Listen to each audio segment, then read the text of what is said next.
युवा तरंग तरंग तरंग तरंग युवा तरंग। आइए हम प्रार्थना करें। अपनी आंखें बंद रखें और उस महान परमेश्वर को धन्यवाद दीजिए जिसने आपको इस समय तक सुरक्षित रखा है, आपको संभाले रखा है, आपसे प्यार किया, आपकी देखभाल की, अपने हाथों में उसने आपको रखा है। आइए हम उस परमेश्वर को धन्यवाद दें। प्रभु से प्रार्थना करना, प्रभु मैं अपने जीवन को तेरे हाथों में समर्पित करता हूं, अपनी सारी बातों को एक बार फिर से समर्पित करता हूं। मुझ पर दया करना।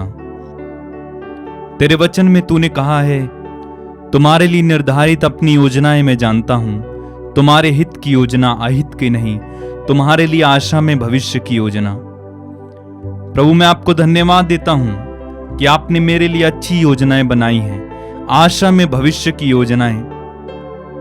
मैं अपने भविष्य की सारी चिंताओं को तेरे हाथों में देते हुए मैं तुझसे प्रार्थना करता हूं कि तेरी बनाई हुई योजनाएं मेरे जीवन में पूरी हों। प्रभु तू मेरे जीवन का मकसद है, तू मेरे जीवन का आधार है, मेरे जीने का कारण है। ऐसी कृपा दे कि मैं सब बातों को भुलाकर बस तेरी सेवा में आगे बढ़ता जाऊं। मुझ पर दया करना, मुझ पर कृपा करना प्रभु।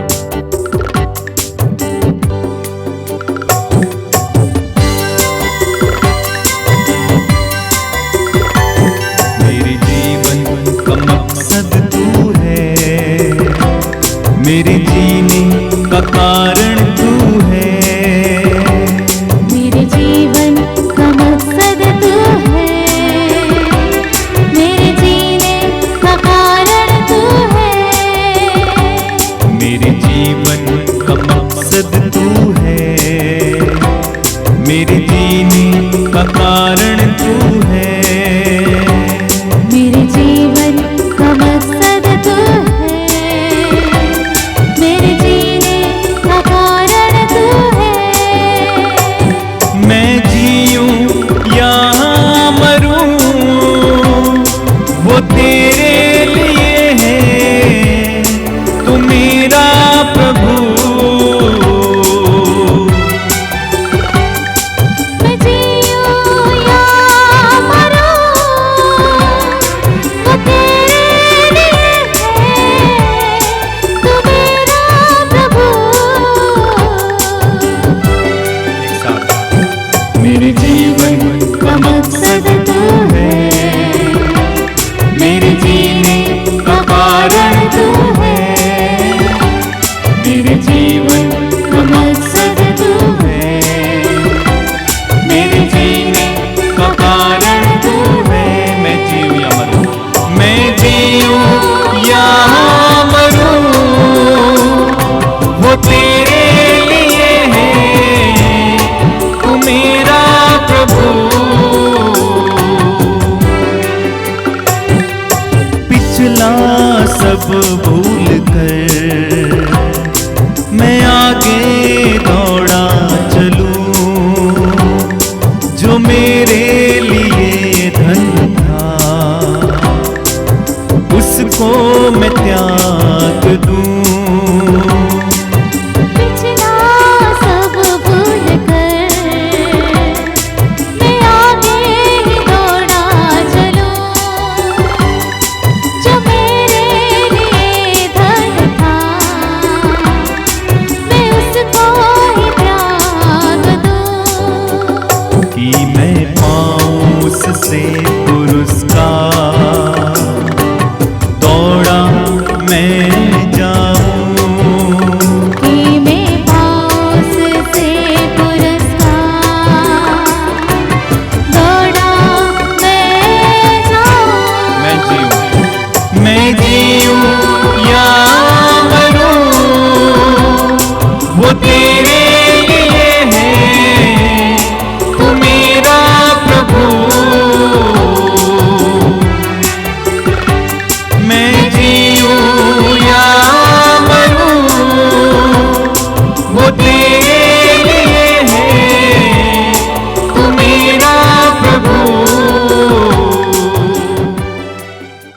प्रिय युवा भाई और बहनों, मैं आप सभी का स्वागत करता हूं इस कार्यक्रम में।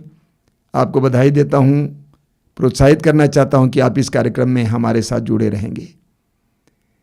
हमारे जीवन में एक बहुत बड़ी समस्या है। वो समस्या यह है कि हम अक्सर अपने बीते जीवन की कमियों के बारे में सोचते रहते हैं। हमने क्या गंवाया है, हमने क्या खोया है, इसके बारे में सोच सोच कर हम नकारात्मक जीवन जीते हैं। ये हमारे लिए अच्छा नहीं है, कल्याण की बात नहीं है। आज हमारी बहन फाल्गुनी हमें इसके बारे में वचन सुनाएंगे, उनको ध्यान से सुनिए। मेरे सभी भाई और बहनों को प्रभु यीशु के नाम से हम आपका स्वागत करते हैं। आइए हम सर्वप्रथम प्रार्थना करें। अब्बा पिता, तूने अपने पुत्र को भेजा कि हम स्वतंत्र हो जाए। तेरे संतान होने की जो स्वतंत्रता है वो हम अपनी जिंदगी में अनुभव करें। तेरे पुत्र ने भी यही कहा, अगर पुत्र तुम्हें आज़ाद करेगा तो तुम वाकई में आज़ाद हो जाओगे। पवित्र आत्मा जो स्वतंत्रता की आत्मा है, for freedom Christ has set us free, वो आज़ादी, वो मुक्ति एक एक व्यक्ति अनुभव कर सके और वो उनके वर्तमान में अनुभव कर सके, उनके रोजिंदा जीवन में, उनके हर क्षण में उस मुक्ति और उद्धार को वो अनुभव कर सके। इसके लिए हे पिता, हम आपसे प्रार्थना करते हैं कि इन वचनों के द्वारा तेरा सत्य, तेरे राज्य का सत्य उन पर प्रकट करना, वो सत्य जो उन्हें आज़ादी देगा। हर एक मन जिसमें कोई भी अंधकार की शक्ति है, बंधन है, वो सारा, उन सारी बातों से वो छुटकारा पाए। इसके लिए मैं हे अब्बा यीशु के नाम से सबको चढ़ाते हुए प्रार्थना करती हूँ, आमीन। तो यीशु क्रिस्त में मेरे सभी प्रिय भाई और बहनों, हम सभी लोग एक वचन से बहुत परिचित है जो बार बार उसका उल्लेख किया जाता है, अनेक प्रचारक उसका उल्लेख करते हैं, वो है यूहन्ना 10:10। और उस वचन में जैसे प्रभु यीशु बताते हैं कि स्वर्ग से धरती पर उतरने का उनका एजेंडा क्या है, व्हाट इज हिज पर्पस, उनका हेतु क्या है। वो कहते हैं मैं जीवन देने आया हूँ। यूहन्ना 14:6 में कहते हैं मार्ग, सत्य और जीवन मैं हूँ। और यूहन्ना 10:10 में यीशु कहते हैं मैं जीवन देने आया हूँ। जो जीवन है वो ही हमें अपना जीवन, अपना परिपूर्ण स्वर्गीय दिव्य जीवन देने आए हैं। पर उस वचन की एक खासियत है, उसमें दो हकीकत या दो जिंदगी की वास्तविकता के बारे में प्रभु, और जो विपरीत वास्तविकता है उसके बारे में प्रभु यीशु हमें स्पष्ट रूप से बतलाते। कहते हैं, शुरुआत ऐसे करते हैं कि चोर आता है चुराने, मारने, नष्ट करने, हत्या करने, और मैं आया हूँ, पर मैं आया हूँ जीवन देने, बहुतायात का जीवन। तो ये सच्चाई है, यीशु हमारे ज़िंदगी में जीवन देते हैं, हमारा उद्धार करते हैं। पर ये भी जान लीजिए, हमारे ज़िंदगी में जब जब हम चोर को अनुमति देते हैं तो वो भी हमारे ज़िंदगी से चुरा लेता है वही जीवन जो यीशु दे रहे हैं। तो हमें शैतान के जो धूर्त है उनकी धूर्तता को समझना है, वो किस तरीके से हमारी ज़िंदगी में कार्य करता है, ताकि जब हमें उसका एहसास हो जाए, जब हम होश में आए, जैसे उड़ाऊ पुत्र जब होश में आया तभी तो वो कोई सही कदम उठा पाया, वरना तो वो बेहोशी की हालत में ही जीवन जी रहा था। आज अनेक लोग ऐसे जी रहे हैं पर जैसे लग रहा है कि बेहोशी की हालत में। शरीर आज जी रहा है पर मन जैसे मरा हुआ है।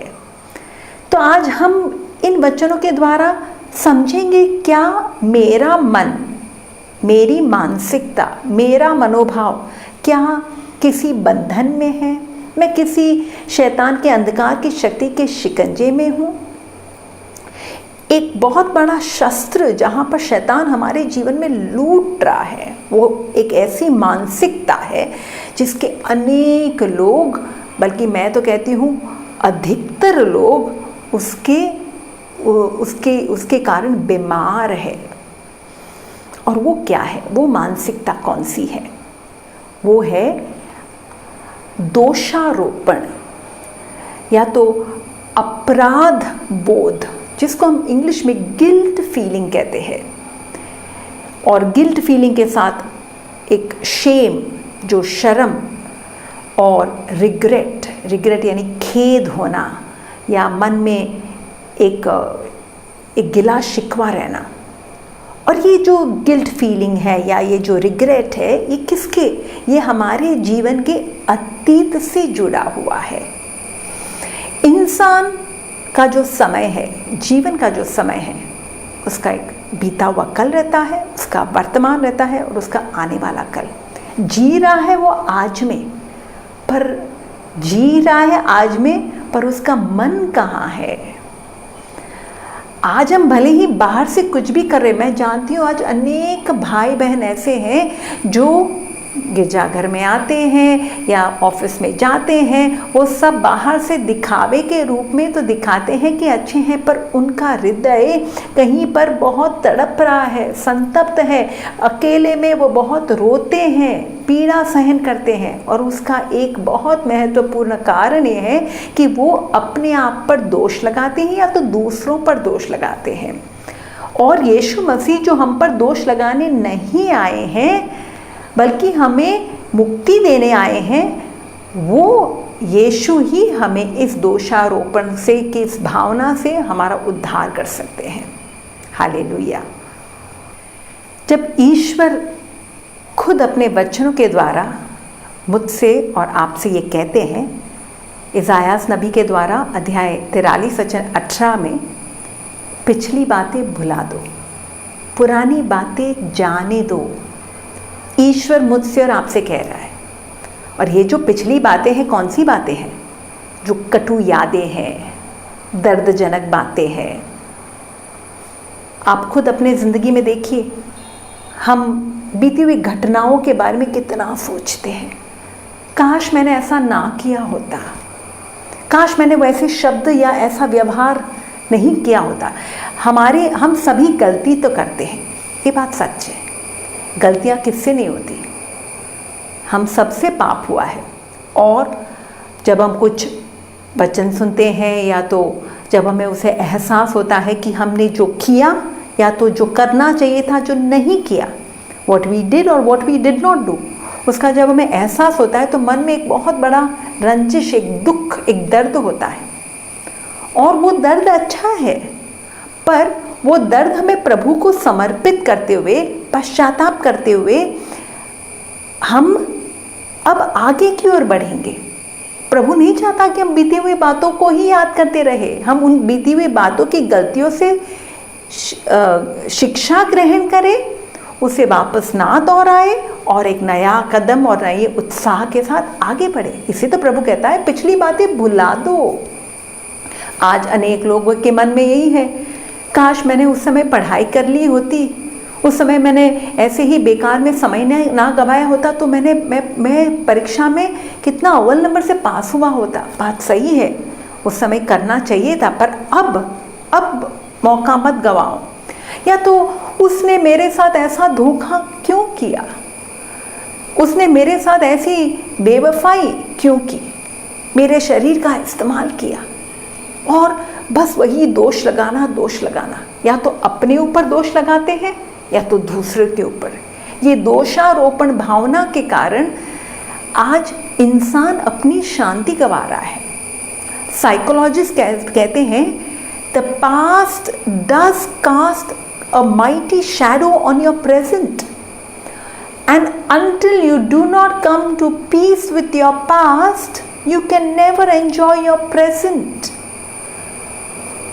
हम बीते हुए जीवन के साथ शांति ना बनाए तो हम यीशु की शांति को अपने जीवन में कभी ना अनुभव कर पाएंगे। यीशु जो हमें शांति देने आए हैं, यीशु जो शांति के राजा है, वो विश्राम हमें तब तक प्राप्त नहीं हो सकता जब तक हम मन से इन बातों से बाहर ना निकल आए। तो हम समझेंगे कि ये हमारा जो अतीत है, अतीत में हुई घटनाएं, क्या वो घटना कोई भी बदल सकता है? मैं खुद अपने जीवन की घटनाओं को नहीं बदल सकती, जो हुआ सो हुआ। और सच जानिए कि ईश्वर भी बीते हुए जीवन की घटनाओं को बदल नहीं सकता, पर उन घटनाओं के द्वारा आपके जीवन में जो दर्द आया, जो चोट आई, जो आपके जीवन में जो कमियां आई, जब आप परमेश्वर को चढ़ाते हैं तो प्रभु उससे आपका उद्धार करके, उसमें चंगाई देकर आपके जीवन में एक नवीनीकरण ला सकता है। ये ईश्वर कर सकता है। तो हमें सर्वप्रथम प्रभु की इन बातों को ध्यान में रखना है।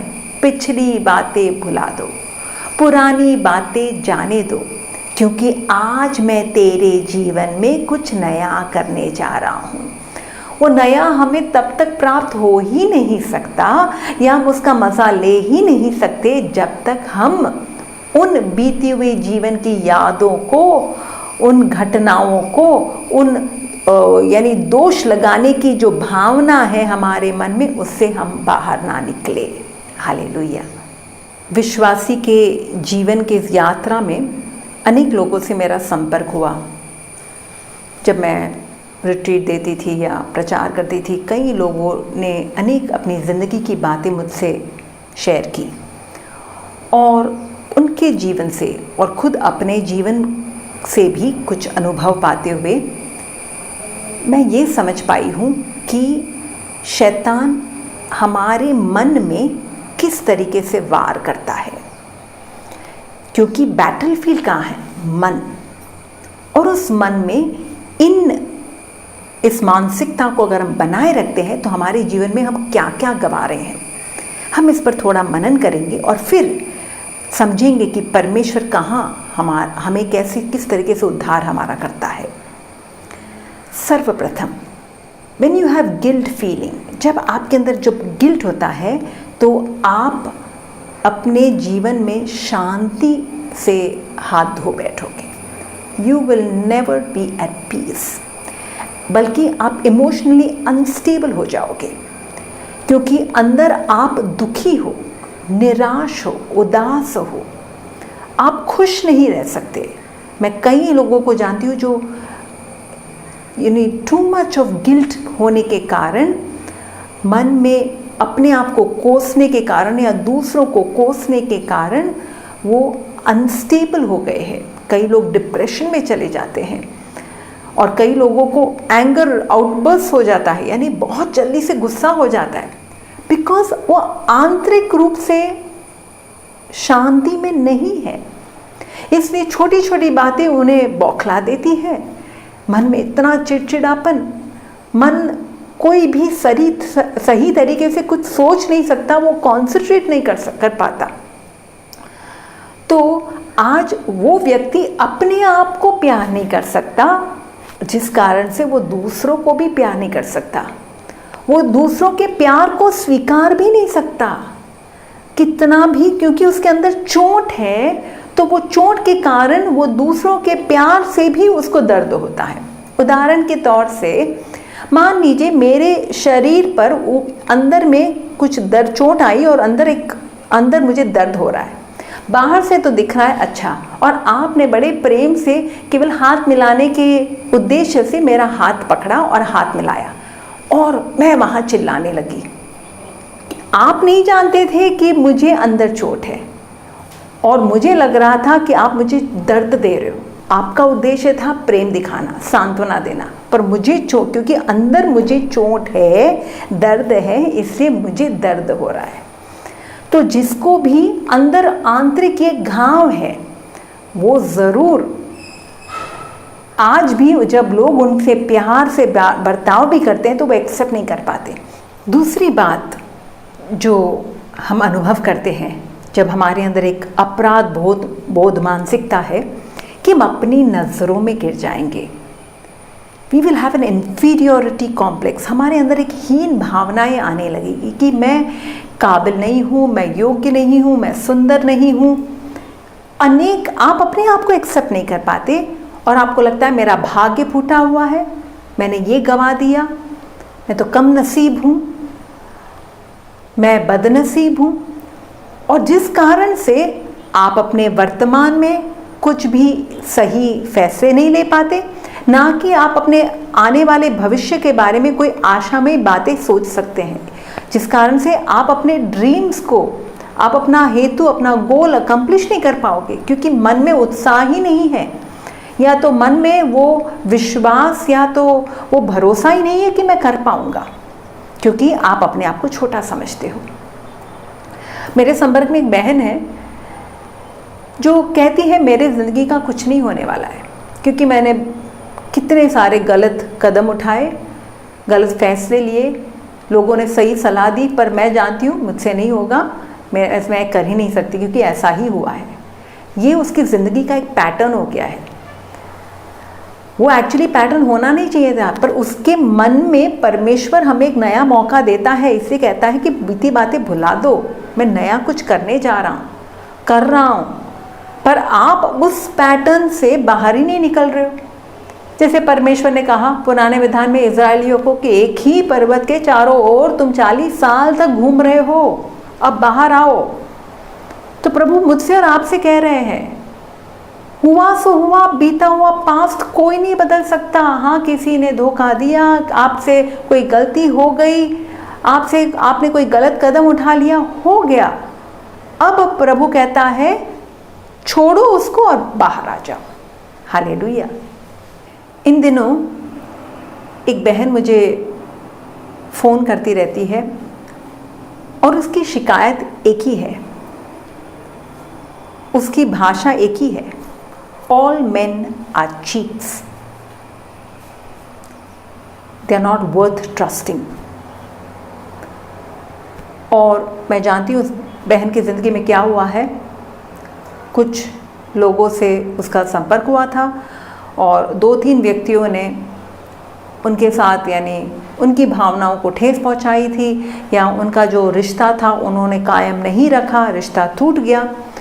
और इस कारण से अब वो यही सोच के चल रही है, ऑल मेन आर चीट्स, धोखेबाज है सभी लोग, सभी पुरुष। यानी वो लेबल कर लेते हैं, लेबल इसलिए कर लेते हैं क्योंकि वो बीती हुई जिंदगी की बातों को अब तक पकड़ के रखे हैं। हाँ, धोखा होता है किसी ने और अनेक बार हम जो एक्सपेक्ट कर रहे हैं शायद वो व्यक्ति इस तरीके से नहीं सोच रहा है, क्योंकि दोनों की सोच अलग होती है। हाँ, ज़िंदगी के यात्रा में हमें कई लोग मिलते हैं, हम उनके साथ रिश्ता जोड़ते हैं या तो रिश्ते में कहीं आगे बढ़ते हैं, पर कई बार कुछ छूट जाता है या टूट जाता है, तो क्या उसी को पकड़ के उसी को लेकर हम रोते रहेंगे? अगर हम इस तरीके से लेबल बनाएंगे तो हम कोई आगे के रिश्ते में ट्रस्ट ही नहीं कर पाएंगे, क्योंकि पहले ऐसा हुआ था तो अभी भी यही होगा।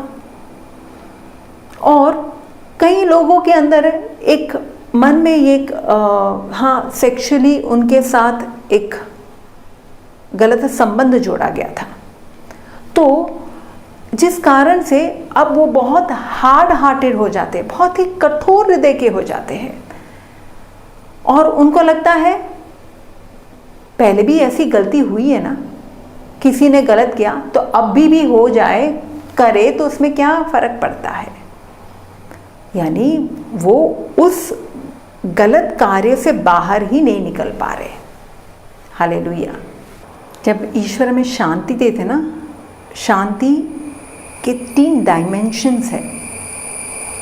शांति जो रिश्तों में हमें प्राप्त होती है, विशेष रूप से वो रिश्ता जब ईश्वर के साथ हमारा है, हमारे खुद के साथ हमारा रिश्ता और अन्य लोगों के साथ हमारा रिश्ता, इन तीनों क्षेत्र में हमें शांति प्राप्त होनी है। और इसलिए इन तीनों क्षेत्र में दोषारोपण भावना है तो हमें उससे बाहर निकलना है। सर्वप्रथम ये जाने, ईश्वर कहता है कि मैंने तेरे सभी पापों को क्षमा कर दिया। He gives us unconditional forgiveness. वो शर्त रखकर हमें क्षमा नहीं देता। मैं तेरे पापों को भुला देता हूँ। इब्रानी में अध्याय 8 में परमेश्वर का वचन कहता है, मैंने तेरे पापों को याद नहीं रखा है।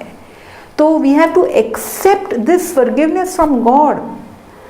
कई लोग पाप स्वीकार के लिए जाते हैं और करने के बाद फिर भी सोच रहे हैं, क्या मेरा गुनाह माफ़ हुआ? क्या मेरे पापों से मैं वाकई में वो धुल गए हैं? अगर मन में ऐसा संदेह करते रहेंगे और ये सोचते रहेंगे कि प्रभु ने मेरे पापों को क्षमा नहीं किया है, तो फिर आप कभी भी उसकी मुक्ति को अनुभव नहीं कर पाओगे। So you have to believe. आपको विश्वास करना ही है कि परमेश्वर आपको प्यार करता है और प्यार का एक स्वरूप है क्षमा। प्रभु जब हमसे कहता है एक दूसरे को क्षमा करो, तो क्या प्रभु हमें क्षमा नहीं करेगा? बल्कि स्तोत्र संहिता 103 में लिखा है कि पूरब पश्चिम से जितना दूर है उतना ही मैं तेरे पापों को तुझसे दूर कर देता हूँ। प्रभु क्षमामय, क्षमाशील ईश्वर है। ही फॉरगिव्स अस। वो देरी से क्रोध करने वाला ईश्वर है। इससे सबसे पहले ये जान लो कि ईश्वर ने आपके घोर से घोर पाप को भी क्षमा किया है। प्रभु कहता है नबी इज़ायास के द्वारा, आओ हम चर्चा करें। तेरे पाप क्या किरमिज जैसे लाल है? तूने क्या गलतियां इतनी घोर कलंकित काम किए हैं? कोई बात नहीं, मैं तुझे हिम जैसा श्वेत बना देता हूँ। उसका प्यार हमारे गुनाहों, हमारे अपराधों से बहुत ऊंचा है। हम समझ भी नहीं पाएंगे। बस हमें स्वीकारना है कि प्रभु ने मुझे क्षमा किया है। I receive his forgiveness. वो दे रहा है, आपको रिसीव करना है। वो जीवन दे रहा है, रिसीव करना है। दूसरा, आपको अपने आप को, you have to tell yourself, I forgive myself. मैं अपने आप को क्षमा करता हूँ, क्योंकि गलतियाँ सब करते हैं, मुझसे भी गलती हुई। मेरा ईश्वर मुझे दोषी नहीं ठहराता, तो मैं भी दोषी ना ठहराऊँ।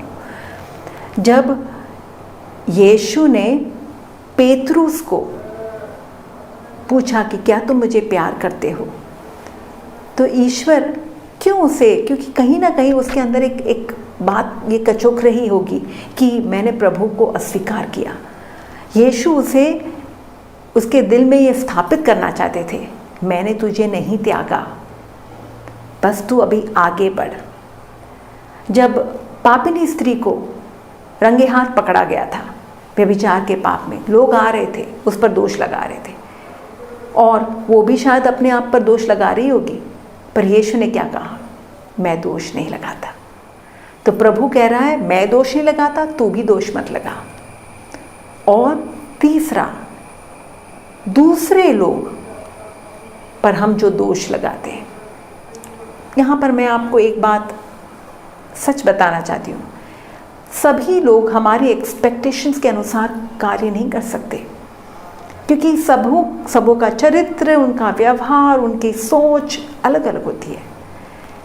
तो जो हम एक्सपेक्ट करते हैं वो नहीं होगा, और कहीं ना कहीं वो अगर चूक जाते हैं तो हम उस पर दोष लगाते हैं कि अगर उन्होंने ऐसा नहीं किया होता तो मेरा जीवन ऐसा होता।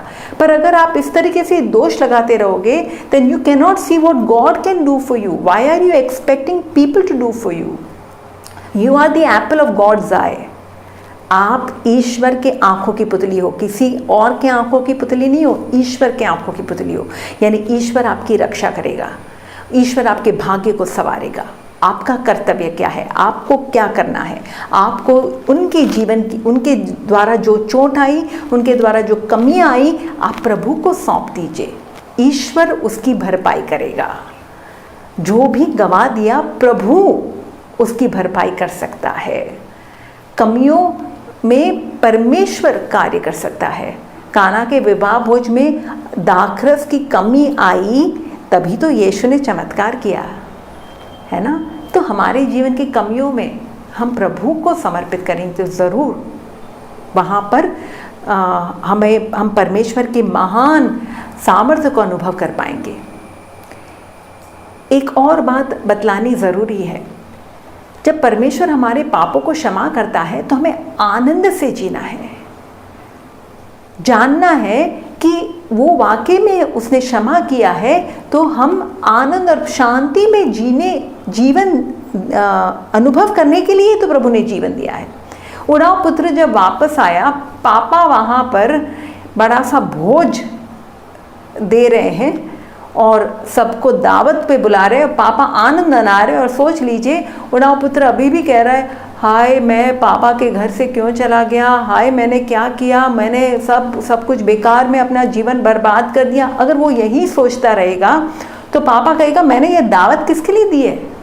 तेरे लिए दी है, तू आनंद मना मेरे साथ, दुखी मत हो, जो हुआ सो हुआ, अब तू मेरे पास आ गया ना, बस है। तो सही कदम कौन सा है?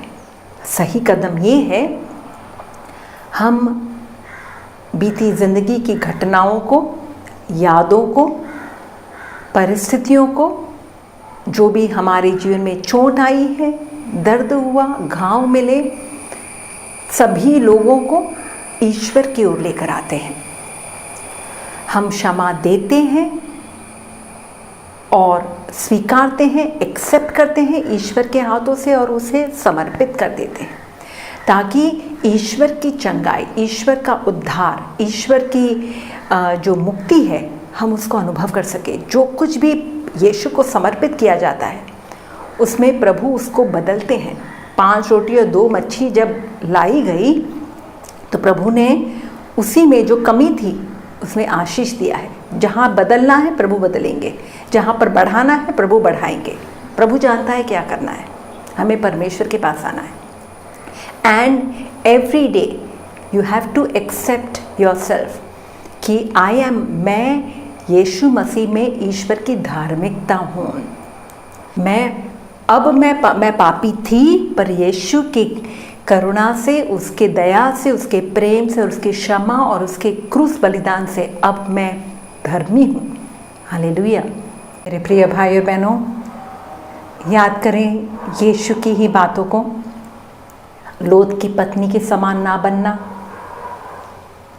जो पीछे मुड़कर देखता है वो मेरे योग्य नहीं है। बीती बातों को भुला दो, पुरानी बातें जाने दो। आज मैं तेरे जीवन में कुछ नया करने जा रहा हूँ। प्रकाशना ग्रंथ के द्वारा देखो, मैं सब कुछ नया बना देता हूँ। आइए हम अतीत को प्रभु की ओर समर्पित करें, अपने वर्तमान में ईश्वर की चंगाई और मुक्ति को अनुभव करें और उस नए कार्य की ओर हम दृष्टि लगाकर आगे बढ़े जो ईश्वर ने हमारे जीवन में शुरू किया है और संपन्न करने जा रहा है। हम प्रभु से यही कृपा मांगते हैं यीशु मसीह के नाम से, आमेन। जय यीशु। बहुत बहुत धन्यवाद फाल्गुनी बहन, प्रभु आपको आशीष दें। आइए हम प्रार्थना करें। प्रभु यीशु, धन्यवाद देते हैं इन पलों के लिए। तेरे पवित्र वचनों के द्वारा तू हमें सिखाता है कि हमें कैसे जीना है। हमारे बीते जीवन की उन सारी बातें जो हमें दुख देती हैं, हम बराबर उसके बारे में सोच सोच कर नकारात्मक जीवन जीते हैं। प्रभु यीशु, मैं प्रार्थना करता हूं इस समय सभी युवक युवतियों के लिए जो इस कार्यक्रम में भाग ले रहे हैं, बीते जीवन की उन सारी बातों को जो उनको दुख देती हैं, उन सारी बातों को त्यागने के लिए और आगे की ओर दृष्टि लगाकर आगे की ओर बढ़ने के लिए उन्हें कृपा दे। तेरे वचन में तूने स्वयं कहा है, पिछली बातें भुला दो, पुरानी बातें जाने दो। जो उन्होंने गंवाया है, जो उन्होंने खोया है, जो गलतियां उन्होंने की है, उन सारी बातों के बारे में नकारात्मक बातें न रखकर तुझ पर भरोसा रखते हुए आगे बढ़ने के लिए एक भाई बहनों को कृपा देना। बीते जीवन की उन सारी दुखमय बातों पर अटके ना रहने की कृपा देना। आगे की ओर दृष्टि लगाने के लिए कृपा देना। लक्ष्य की ओर जाने के लिए कृपा देना। यीशु, हर प्रकार के बंधन से छुटकारा पाकर वे आगे बढ़ सके, तेरे सामर्थ्य का अनुभव करते हुए वे आगे बढ़ सके। प्रभु यीशु, हमारी इस प्रार्थना को ग्रहण करना। विश्वास करता हूं प्रभु तू ग्रहण कर रहा है। विश्वास करता हूं प्रभु इन छोटे भाई बहनों को तू कृपा दे रहा है। सिर झुकाइए।